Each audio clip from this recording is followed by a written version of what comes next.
नमस्कार, मैं श्यामगिरी। आप देख रहे हैं टीवी टीएफडी इंडिया। टीवी टीएफडी इंडिया में आप सभी दर्शकों का स्वागत है।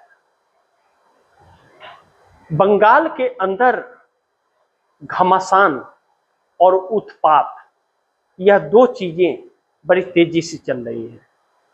लेकिन अब भारतीय जनता पार्टी जिस तरह की उत्पात और गुंडागर्दी मचा रही है बंगाल के अंदर, अब भाजपा को लेने के देने पड़ेंगे, इस बात से इनकार नहीं किया जा सकता। कहीं ऐसा न हो कि बंगाल की हरकतें भारतीय जनता पार्टी की केंद्र की सरकार को उखाड़ करके फेंक दे, क्योंकि नरेंद्र मोदी ने अब हद पार कर दी है और अमित शाह ने। शुभेंदु अधिकारी की हैसियत नहीं है उस शख्स की कि वह इस हद तक जा सके। वह तो सिर्फ एक मोहरा है। असली उत्पाती तो मोदी और शाह है। कुछ लोगों को अच्छा लग सकता है जो अंधभक्ति में डूबे हैं, लेकिन उन्हें यह ज्ञात नहीं कि इस देश का लोकतंत्र और संविधान खत्म हो जा रहा है और कुचला जा रहा है। आने वाले वक्त में उन अंधभक्तों का भी नंबर आएगा। रेट बढ़ेंगे, महंगाई बढ़ेगी, शिक्षा खत्म होगा, स्वास्थ्य नहीं मिलेगा सही, यह सारी समस्या आएंगी तो उन अंधभक्तों के लिए भी आएंगी। यह देख करके नहीं आएगी कि वह पक्ष है या विपक्ष, सरकार का आलोचक है या सरकार का लोचक है, इस पर नहीं, वह हर किसी को झेलना पड़ेगा। बस फूट डाल करके यह मौजूदा सरकार, आरएसएस और भाजपा इस देश को गुमराह करके देश को लूट और बेच रहे हैं, यह सच्चाई है। ममता बनर्जी के साथ जिस तरह से भारतीय जनता पार्टी कर रही है, जिस तरह से कीर्ति आजाद ने बयान दिया है कि 5 करोड़ से 50 करोड़ तक उन सांसदों को ऑफर दिया जा रहा है, 13 को ऑफर और 6 के घरों पर बुलडोजर धमकाया जा रहा है। इस हद तक जाकर के पार्टी तोड़ने की कोशिश कर रही है भारतीय जनता पार्टी। उसके बावजूद भारतीय जनता पार्टी का हाथ खाली।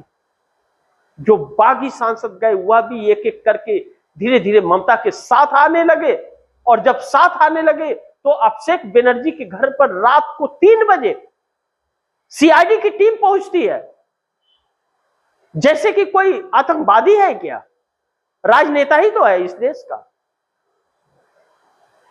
तो फिर पार्लियामेंट ऑफ मेंबर है अभिषेक बनर्जी, तो क्या वह देश छोड़ के भाग जाएगा क्या? और भागेगा अगर तो सरकार के बगैर इजाजत का जा सकेगा क्या कोई इस देश के बाहर? तो फिर यह क्यों? यह सब कुछ इसलिए डराने के लिए।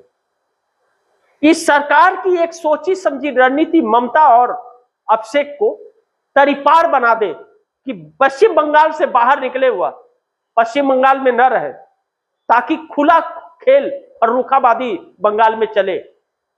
लेकिन ममता और अभिषेक बनर्जी बंगाल छोड़ के जाने को तैयार नहीं है, और राहुल गांधी ने साफ ऐलान कर दिया है कि एक एक का हिसाब होगा।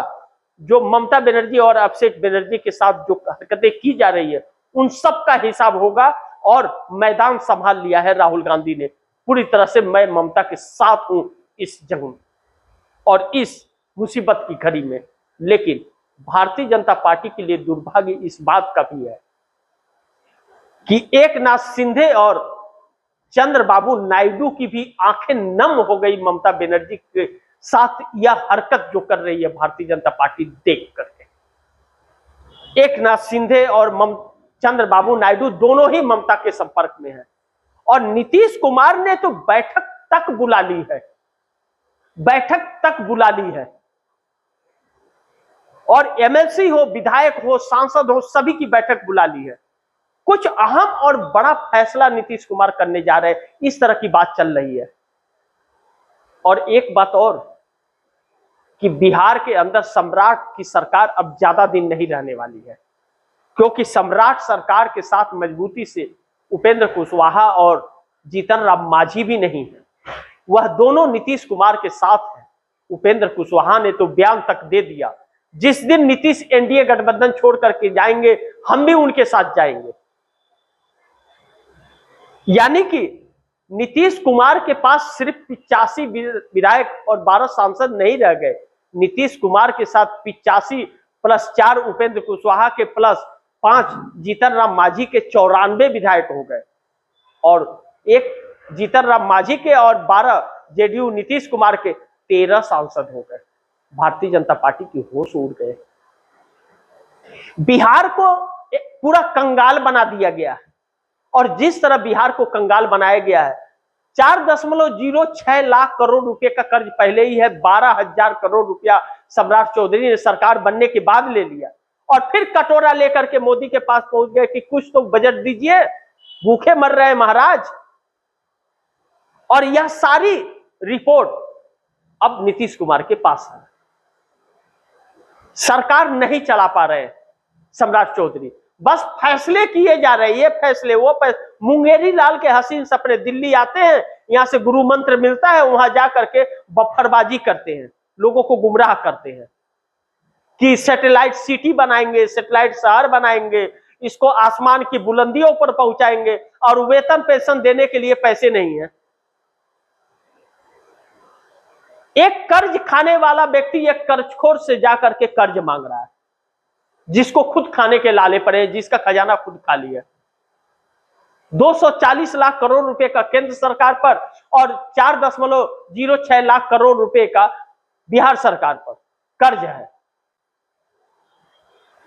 अब ऐसे में बिहार से रेवेन्यू जनरेट नहीं हो रहा है, और जो कर्ज लेकर के आ रहे हैं लूट खसोट के खत्म कर दे रहे हैं सब।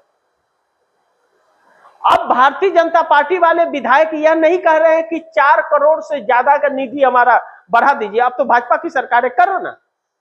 नीतीश कुमार को सब खिलाफ हो गए थे कि नहीं आज ही पास कीजिए, विधायकों का 4 करोड़ से ज्यादा का फंड कीजिए। अब नहीं मांग रहे क्योंकि पूरा खाली है। अब इस बात से सम्राट फंस गए हैं। नीतीश कुमार एक बड़ी तैयारी में है, और कहा यह जा रहा है कि ललन सिंह बिहार के अगले मुख्यमंत्री बनने जा रहे हैं। ललन सिंह बिहार के अगले मुख्यमंत्री बनने जा रहे हैं, और संजय झा को बड़ा पद जेडीयू में मिलेगा, और जिम्मेदारी बड़ी दी है नीतीश कुमार ने। इंडिया गठबंधन से मधुर रिश्ते, यानी कि उपेंद्र कुशवाहा की बातें सही है, पलटने की तैयारी है, और उसमें उपेंद्र कुशवाहा और जीतन राम मांझी भी साथ है। लेकिन ममता बनर्जी के साथ जिस तरह हुआ और विपक्ष के साथ जिस तरह से हो रहा है, इस पर चंद्रबाबू नायडू और एकनाथ शिंदे की आंखें भी नम हो गई ममता बनर्जी के आंखों में आंसू देख करके। और जिस तरह से प्रताड़ित किया जा रहा है अभिषेक बनर्जी पर, यह भी कहा जा रहा है कि अभिषेक बनर्जी पर इस बात का प्रेशर है कि आप ममता का साथ छोड़ करके बागी सांसदों के लीडर बन जाए, जिसके लिए भारी भरकम कीमत दी जा रही है। कीर्ति आजाद ने खुलासा किया सब, लेकिन तैयार नहीं है। कांग्रेस तो पूरी तरह से हर लड़ाई लड़ने के लिए ममता बनर्जी के साथ खड़ी हो गई है, सड़क से लेकर के सदन तक। लेकिन न्यायपालिका से उम्मीद नहीं, न्यायपालिका नहीं उम्मीद है, वह इंसाफ करेगा, इसकी बिल्कुल उम्मीद मत कीजिएगा। चुनाव आयोग निष्पक्ष काम करेगा, बिल्कुल उम्मीद मत कीजिए। माइनस जितना भी आप सोच सकते हैं कि और क्या क्या साजिश कर सकता है वह मोदी को जिताने के लिए, उसके बारे में आप सोच सकते हैं, लेकिन आपके साथ वह संवैधानिक तौर पर थोड़ी भी निष्पक्षता दिखाएगा, इसकी उम्मीद मत कीजिए। एक डकैत से आप वह डकैती न डाले, इसकी उम्मीद कर लेंगे, चोर से चोरी न करे, इसकी उम्मीद कर लेंगे, ऐसा संभव नहीं है। न था, न है, न आगे रहेगा। ऐसे में राहुल गांधी के जब बयान आए कि हम उन सबका हिसाब होगा, और ममता अभिषेक के साथ में जो इस तरह की हरकतें कर रहे हैं सबका हिसाब होगा, हम ममता बनर्जी के साथ खड़े हैं, इंडिया गठबंधन के एक एक दलों का सबका बयान तुरंत राहुल गांधी के स्वर मिला करके आने लगे। यह चीजें देख करके भारतीय जनता पार्टी के होश उड़ गए हैं और अब उन्हें डर सत्ता जाने का सता रहा है। उससे भी ज्यादा जब चंद्रबाबू नायडू, एकनाथ शिंदे ने मोर्चा संभाला तब और भी डर लगा। चंद्रबाबू नायडू अब मजबूर होते जा रहे हैं और उन्हें कोई और नहीं, मोदी सरकार ही मजबूर करते जा रही है समर्थन वापस लेने के लिए। ममता बनर्जी के साथ क्रूरता और दुश्मनी दिखा करके भारतीय जनता पार्टी ने अपना बना बनाया काम खराब कर लिया है। ऐसे में राहुल गांधी की जो लड़ाई अब और जो शेड्यूल तय हुआ है, Rahul Gandhi NEET paper leak को लेकर के, सीबीएसई में गड़बड़ी को लेकर के, बेरोजगारी को लेकर के और रोजगार को लेकर के जो एग्जाम हो रहे हैं वह भी लीक हो जा रहे हैं, शिक्षक भर्ती को लेकर के, शिक्षक के साथ, छात्रों के साथ, मजदूरों के साथ, किसानों के साथ, हर किसी के साथ उनकी बैठक होगी अब और हर आंदोलन को एक कर दिया है।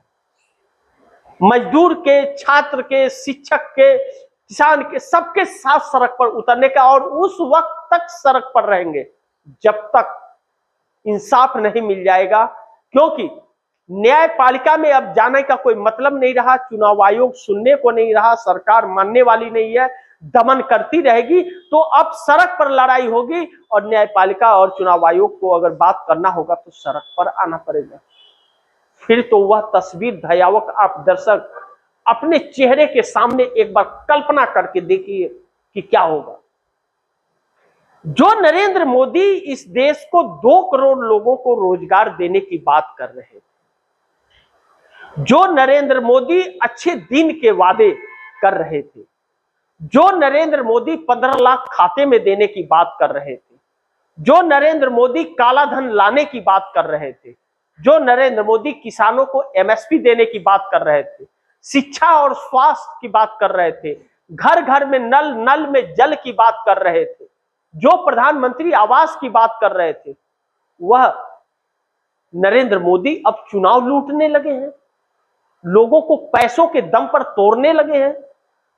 लोगों के खातों में 15 लाख नहीं आए, काला धन नहीं आया, लेकिन वह काला धन स्विस बैंक में 4 गुना बढ़ गया, 4 गुना बढ़ गया। 2 करोड़ लोगों को रोजगार तो नहीं मिला, 81 करोड़ लोग 5 किलो फ्री अनाज के लिए भिखारी बन गए और करोड़ों लगे हुए रोजगार चले गए, फिर भी डंका बज रहा है। ऐसी सरकार है। बहुमत नहीं है तो ममता बनर्जी जैसे लोगों को तोड़ा जा रहा है लगातार। 5 करोड़ से 50 करोड़ तक ऑफर किए जा रहे हैं, उसके बाद नहीं है तो बुलडोजर लगाया जा रहा है, घर गिराए जा रहे हैं, ईडी सीबीआई इनकम टैक्स से डराया जा रहा है। और ऐसे में कहते हैं कि हमें जनता ने चुना है। अगर आपको जनता ने चुना है तो आपको तोड़ने की क्यों जरूरत पड़ रही है किसी सांसद और विधायक को?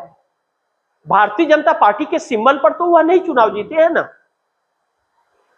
क्योंकि ममता बनर्जी वह चुनौती बन गई हैं और जो कांग्रेस का साथ राहुल गांधी का मिला है और इंडिया गठबंधन ने एकजुटता दिखा दी है, वह नरेंद्र मोदी के पतन का कारण बन सकता है।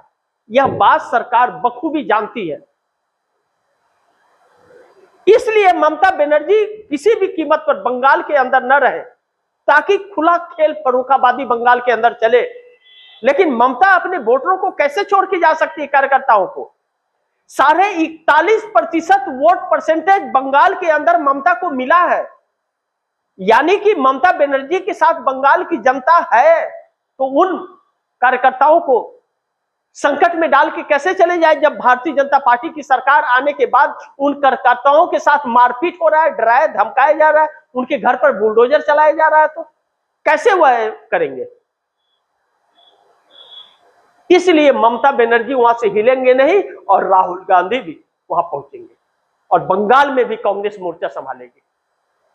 भारतीय जनता पार्टी ने गलत पंगा ले लिया और इस फैसले से राहुल गांधी के पूरा सरकार हिल गई है, क्योंकि एनडीए गठबंधन भी अब साथ छोड़ता हुआ उनका नजर आ रहा है। बाकी आप दर्शक क्या सोचते हैं, आप दर्शकों की क्या राय है, क्या सुझाव है, कमेंट बॉक्स में जरूर दीजिएगा। इस खबर को ज्यादा से ज्यादा शेयर कीजिए, अपने दोस्तों को भी कहिए आगे शेयर करें। और आपने अगर टीवीटीएफडी इंडिया को सब्सक्राइब नहीं किया, सब्सक्राइब कर लीजिए, अपने दोस्तों को भी कहिएगा सब्सक्राइब करें। मिलते हैं अगली खबर के साथ, तब तक के लिए नमस्कार।